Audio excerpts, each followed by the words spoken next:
Rasul mengisahkan, hadisnya sahih, hadis Muslim, Pak.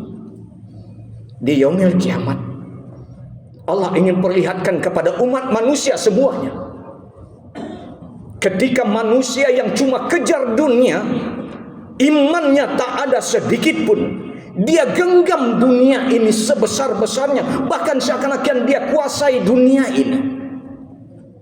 Dipanggil orang yang bersangkutan itu, dia sudah pasti menjadi ahli neraka, Pak.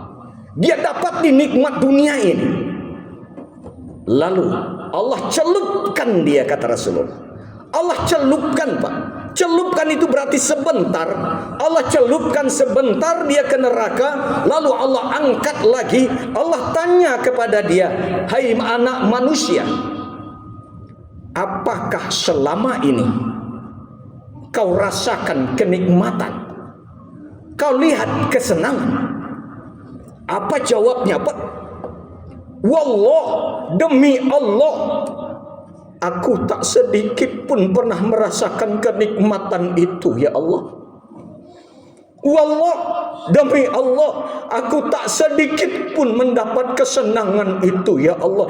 Padahal, Pak, kata Rasulullah, di dunia dia bergelimang dengan kenikmatan. Satu kali celup baru masuk neraka, sudah lupa kenikmatan di dunia yang pernah dia peroleh itu.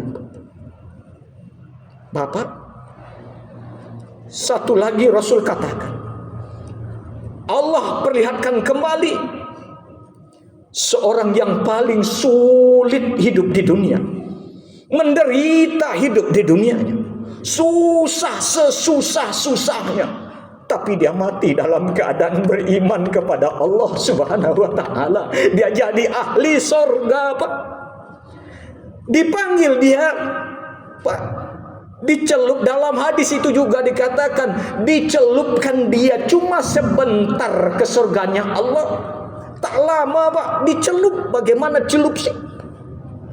Apa kata Allah? Minta kembali persaksian kepada dia. Hai anak manusia, apakah selama ini kamu mengalami penderitaan? Hai anak manusia, apakah selama ini kamu melihat kesulitan? Apa jawabannya, Pak? Wallah, demi Allah, aku tak pernah merasakan kesulitan itu, ya Allah. Wallah, demi Allah, aku tak pernah merasakan penderitaan itu, ya Allah. Bapak, begitu nikmat iman yang Allah berikan kepada kita. Allah takdirkan kita menjadi orang yang beriman. Takkah kita jaga dan pelihara itu dengan sebaik-baiknya? Masuk ke dalam Islam ini secara kafah, jangan kita pilah-pilah. Karena ini yang akan menyelamatkan kita. Ini yang akan menyelamatkan kita dari azab Allah Subhanahu wa Ta'ala. Ini yang akan membawa kita menjadi manusia-manusia yang tidak merugi di mata Allah Subhanahu wa Ta'ala. Apa peringatan Allah? Wal 'asr, innal insana lafi khusr. Demi masa, demi waktuku, kata Allah, banyak kita yang berada dalam keadaan merugi. Kenapa rugi, Pak? Karena kita merasa jumawa dengan pertukaran tahun ini. Kita merasa bangga bahwa umur kita nominalnya semakin bertambah jumlahnya. Mungkin ketika kita di tahun 1447 Hijriah kemarin, umur kita baru berumur 60 tahun. Alhamdulillah, kata kita, sekarang umur saya sudah masuk 61 tahun.